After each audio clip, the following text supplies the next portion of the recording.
I'm going to try to make this really simple. In today's world, things about China are often very charged.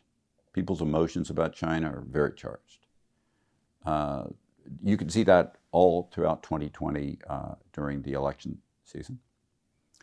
You can see it in so many different ways as it relates to either tariffs or as it relates to the issues of the coronavirus, or as it relates to issues about single companies that the government has said to be potentially problematic, or I don't want to get into any of that.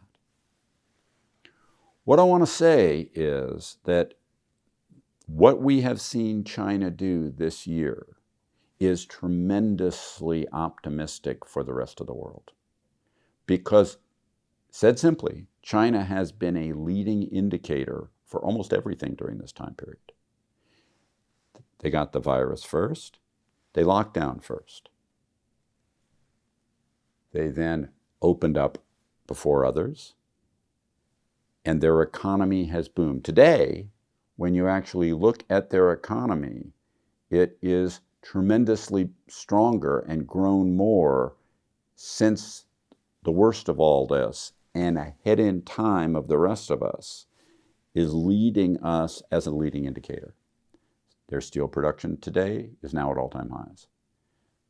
Their transportation business, which, as you know, transportation in the Western world has gotten whacked hard by features of this year and has bounced back some, but is still operating at roughly a third of the levels that it was operating at before the coronavirus struck.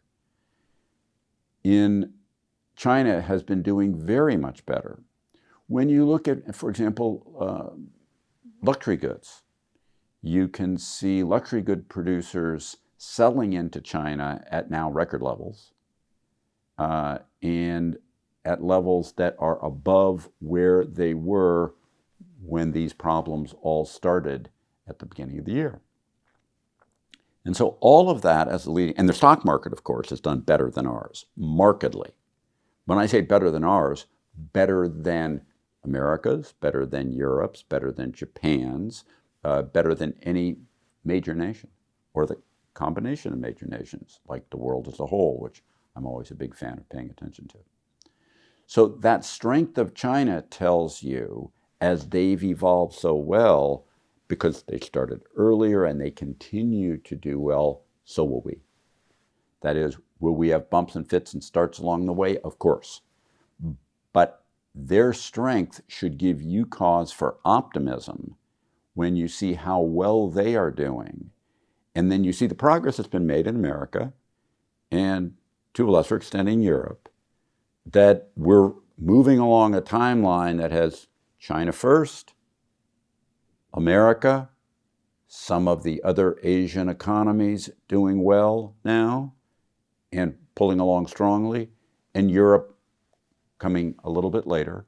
But all of that should make you more optimistic for the economy and is a further sign of strength and looking forward to a better world. Subscribe to the Fisher Investment YouTube channel if you like what you've seen. Click the bell to be notified as soon as we publish new videos.